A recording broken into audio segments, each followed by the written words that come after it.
Assalamualaikum warahmatullahi wabarakatuh.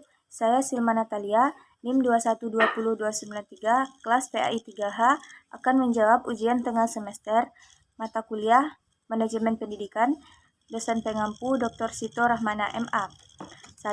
Jika saudara diangkat menjadi Kepala Dinas Pendidikan di daerah saudara, tugas pertama yang harus dikerjakan adalah menyusun rencana strategis pengembangan pendidikan menjadi tanggung jawab dinas selama masa jabatan saudara. Jelaskan secara rinci dan lengkap langkah-langkah strategis apa yang Anda lakukan dalam membuat visi, misi, tujuan, strategi, program pendidikan, dan sasaran pendidikan. Saya akan meninjau langsung ke lapangan, kemudian saya akan menentukan langkah-langkah apa saja yang dibutuhkan untuk keperluan pendidikan pada setiap lembaga pendidikan. Dari sana, saya akan menentukan visi, misi, tujuan, strategi, program pendidikan, dan sasaran pendidikan tersebut. Saya akan memastikan kesejahteraan pada setiap lembaga pendidikan, baik itu pada peserta didik, tenaga pendidik, dan pegawai lainnya, beserta masyarakat di sekitarnya. Jika umpamanya terdapat peserta didik yang kurang mampu dalam biaya pendidikan, maka saya akan usahakan beasiswa untuknya.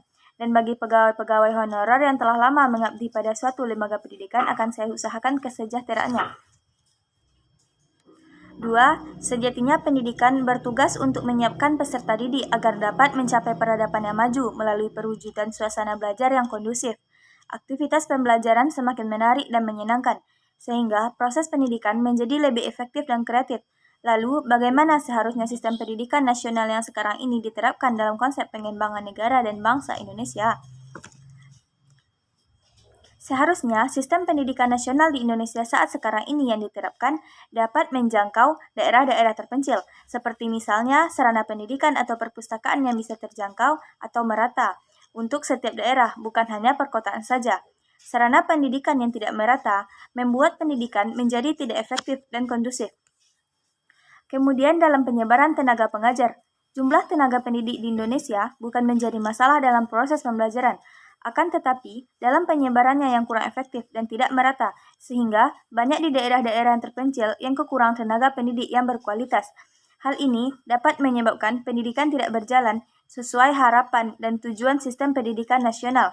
Dan juga kurikulum yang diterapkan seharusnya juga dibekali dengan praktek-praktek yang dapat dibawa dan diterapkan peserta didik di dalam kehidupannya ketika sudah menyelesaikan pendidikan, bukan hanya berfokus pada teori-teori saja.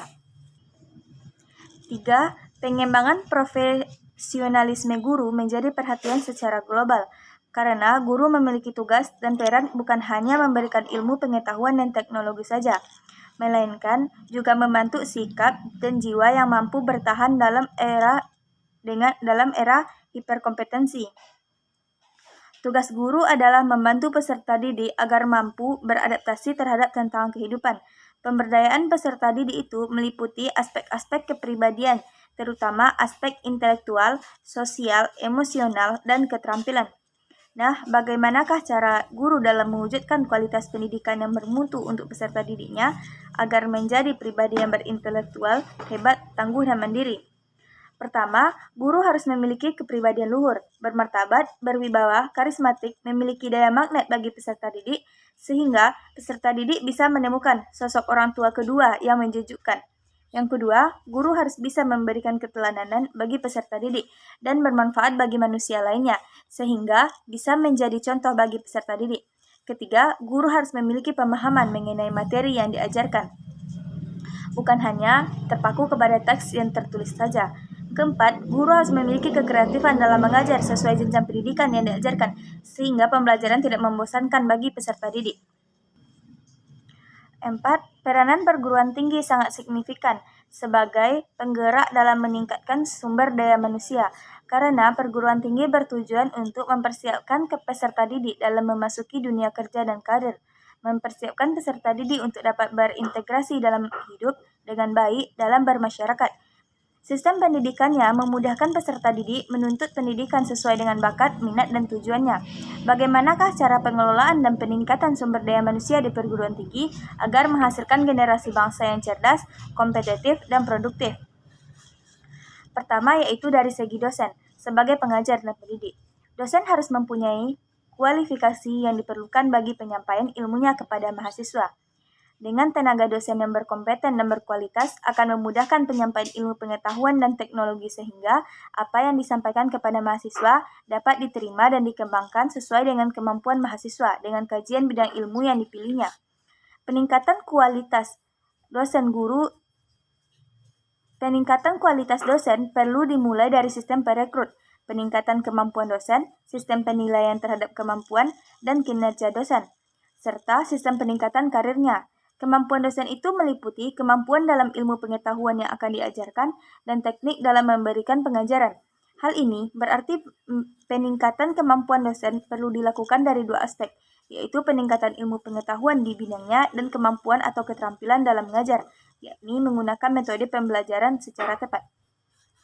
Di samping itu juga dapat dilakukan melalui meningkatkan kegiatan-kegiatan seminar, baik lokal, regional, dan nasional, diskusi serta penataran-penataran dan lokakarya, baik di fakultas dan universitas sendiri maupun di perguruan tinggi terkemuka di tanah air, meningkatkan kegiatan kerjasama dengan dinas-dinas dunia usaha dan dunia industri dalam kaitannya dengan program keterkaitan dan kesepadanan sebagai penambah wawasan dan cara berpikir, serta keterampilan bagi dosen.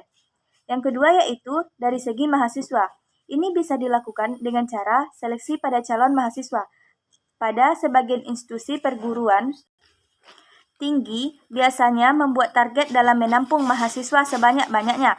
Penerimaan calon mahasiswa yang sebanyak-banyaknya tanpa melakukan tes seleksi, maka kualitas dari calon mahasiswa tersebut masih dipertanyakan. Apakah calon mahasiswa tersebut telah memenuhi standar kualitas yang ditetapkan? Untuk itu, perlu adanya sistem seleksi yang nantinya akan menghasilkan mahasiswa yang berkualitas pula. Untuk menambah mutu serta kemampuan mahasiswa ketika masih mengikuti perkuliahan di perguruan tinggi, maka perlu ditambah dengan kemampuan berorganisasi. Karena dengan mengikuti organisasi, ini akan mampu mengembangkan potensi pribadi dari mahasiswa dan menambah pengalaman guna menunjang ilmu pengetahuan yang diterimanya. Yang ketiga, yaitu dari segi sarana dan prasarana. Untuk menghasilkan kualitas tenaga lulusan perguruan tinggi, maka harus bekerja sama dengan pihak dunia usaha atau industri sebagai penyerap dan pemakai tenaga lulusan perguruan tinggi. Hal ini dapat dilakukan dengan melibatkan unsur mahasiswa, alumni, dan perusahaan-perusahaan yang mewakili dunia usaha untuk memberikan masukan yang berguna untuk menghasilkan lulusan perguruan tinggi yang diharapkan mampu berkiprah di era globalisasi. Untuk itu, maka perlu perbaikan terhadap kurikulum dengan menambahkan program-program baru seperti penguasaan bahasa internasional, teknologi komputer, program magang, dan etika. Laboratorium sebagai ajang latih dan praktek mahasiswa perlu dilengkapi dengan fasilitas yang cukup, serta program pelatihannya harus disesuaikan dengan perkembangan dunia industri dan jasa. Sedangkan perpustakaan sebagai jantungnya perguruan tinggi perlu diperkaya dan dilengkapi dengan berbagai jurnal dan literatur yang terbaru, sarana komputerisasi dan perangkat yang lengkap, serta gedung dan ruang perkuliahan yang lengkap. 5.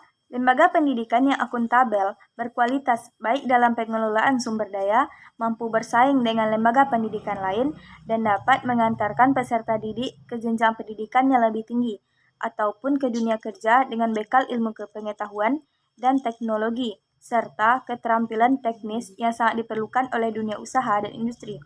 Lembaga seperti ini merupakan lembaga pendidikan yang diminati masyarakat. Kita lihat kenyataan di lapangan, beberapa lembaga pendidikan yang semakin tahun semakin populer dan maju, baik jumlah siswa maupun kualitasnya. Sebaliknya, tidak sedikit lembaga pendidikan yang semakin tahun semakin menurun.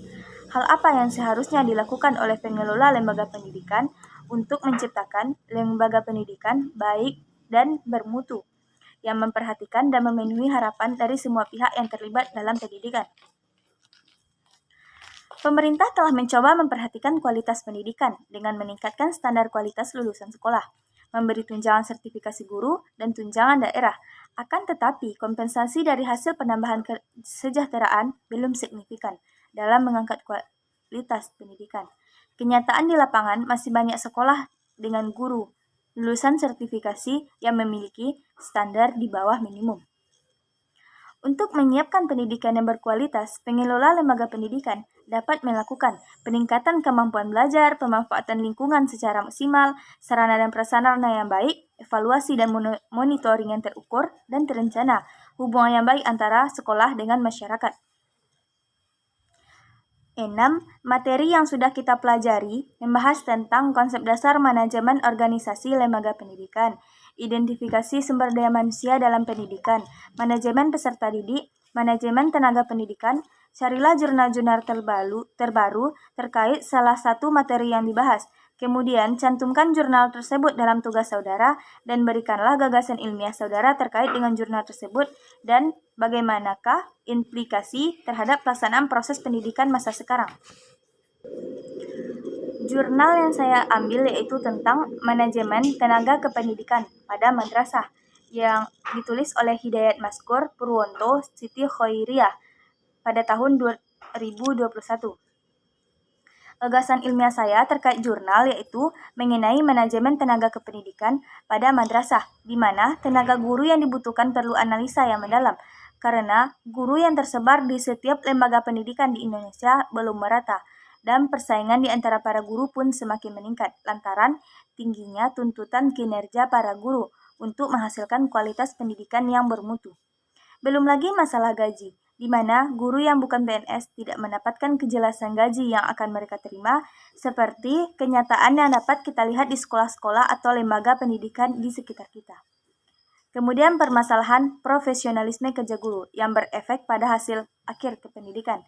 Karakteristik jurnal yaitu merupakan jurnal ilmiah. Karakteristiknya mempunyai latar belakang alamiah, peneliti tidak sebagai objek penelitian, metode yang digunakan adalah kualitatif, menggunakan analisis data secara induktif, menggunakan teori dasar, data yang dikumpulkan bersifat deskriptif, lebih mementingkan segi proses daripada hasil, adanya batas yang ditentukan, adanya alat ukur khusus untuk keabsahan data, desain disusun secara sementara, hasil penelitian dirundingkan dan disepakati bersama. Dikaitkan dengan dunia pendidikan, maka manajemen pegawai adalah mengatur berbagai hal yang berkaitan dengan pengelolaan pegawai pendidikan itu sendiri. Personel pendidikan dalam arti luas meliputi guru dan pegawai atau biasa disebut dengan istilah tenaga pendidik atau tenaga kependidikan. Sementara itu, pengangkatan tenaga honorer menjadi calon pegawai negeri sipil diprioritaskan bagi yang melaksanakan tugas sebagai tenaga guru, tenaga kesehatan pada unit pelaksanaan kesehatan, tenaga penyuluh di bidang pertanian, perikanan, peternakan, tenaga teknis lainnya yang sangat dibutuhkan pemerintah. Implikasinya terhadap pelaksanaan proses pendidikan masa sekarang yaitu pemenuhan kebutuhan akan guru PNS di lapangan dan pemenuhan hak-hak pegawai masih membutuhkan perhitungan yang lebih cermat lagi. Sedangkan pada jurnal dijelaskan bagaimana proses pengelolaan pendidik dan tenaga pendidik agar bisa disetarakan dengan pendidikan sesuai dengan zamannya. Jurnalnya akan saya cantumkan pada jawaban pertanyaan. Sekian, terima kasih. Assalamualaikum warahmatullahi wabarakatuh.